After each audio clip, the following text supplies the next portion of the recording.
કરવાનું નહીં કાકા, અમારે અડવાનું નહીં, અહીં મસ્ત રહેવાનું, ચિંતા નહીં કરવાની, સમજ્યા ને? ટેન્શન નહીં લેવાનું. બધા ભેગા કર્યા, હવે અમારા કોઈ કઈથી આવ્યા દાદા? કઈથી આવ્યા? સુરત છે. સુરત થી આવ્યા? શું નામ તમારું? ચતુરભાઈ ખોડાભાઈ ગઢિયા. ચતુરભાઈ ખોડાભાઈ ગઢિયા. જુનાગઢ ના છો? ગઢિયા એટલે અટક અમારી પટેલ ની. પણ કઈ ના છો? મૂળ ગામ તમારું? મૂળ ગામ ધંધુકાભાઈ રોજિત. ધંધુકા પાસે. એવું છે? સુરતમાં કોણ કોણ છે તમારા ઘરમાં? તમારા ઘરમાં કોણ કોણ છે સુરત?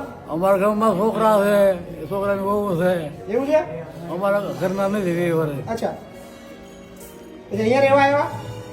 આ રહેવા આવ્યા. કેમ રહેવા આવ્યા? ઘરના લોકો શું કહે છે?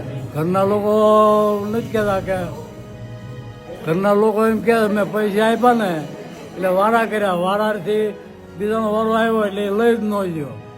એટલે વારા પડ્યા છે તમારા? હા. કેવા વારા પડ્યા તમારા? એટલે વારા એટલે જમવાના રહેવાના જમવાના રહેવાના વારા? વારા કેવી રીતે કેવા વારા એમ સમજાવો થોડું.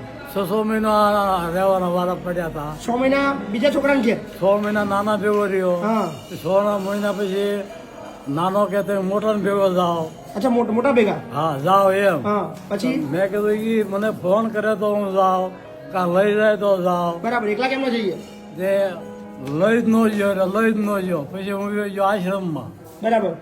આશ્રમમાંથી પાછો 6 મહિના રહે અને ઢાંગલા, દામનગર પાસે ઢાંગલા ગામ છે મંદિર સ્વામિનારાયણનું.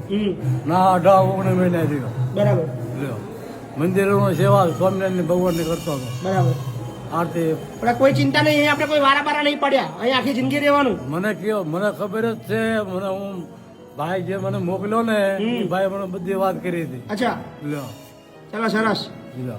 શું નામ તમારું? ચતુરભાઈ ચતુરભાઈ ખોડાભાઈ ગઢિયા. ગઢિયા. કોઈ ચિંતા ના કરો, બરાબર ને? આરામ કરો. આહિર સંબંધ તમારો? આહિર છો ને તમે? પટેલ. પટેલ. વાહ, લ્યો. સરસ સરસ. તમારા ભાઈ અમને બેડા પાવો, મને વ્યવસ્થા કરો. હા, શું કીધું હતું? કેટલા? 25 લાખ રૂપિયા આપ્યા ને. તમે આપ્યા છોકરાઓ? હા. 25 લાખ? 25 ત્રણે ને. તને 75 લાખ આલ્યા? હા. આટલા બધા પૈસા ક્યાંથી આવ્યા તમારે? મારી પાસે મકાન હતું. અચ્છા. મકાન સુરતમાં વેચી દીધું. અચ્છા. સુરતમાં એ 3 માળનું મકાન હતું. અચ્છા.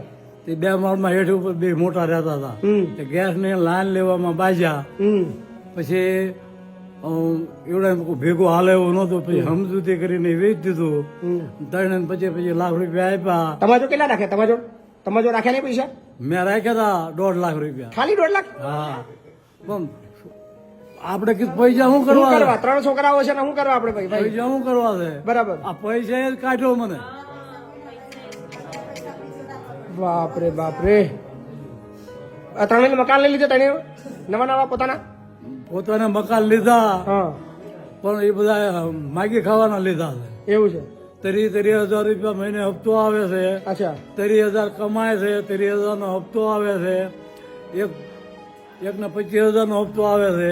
એ 15,000 કમાય છે. મહિને બધા 10, 15, 20 રૂપિયા ખાવાના. બરાબર. એટલે એ દશા આવી છે. તમે એકલા એ ત્રણના આટલા બધા પૈસા આલ્યા, ત્રણ ભેગા થઈને તમને પાલી શકતા નહીં. હા, બહુ ખરાબ વસ્તુ. પણ ચિંતા કરવાની, એવું બધું ભૂલી જાવ એમને.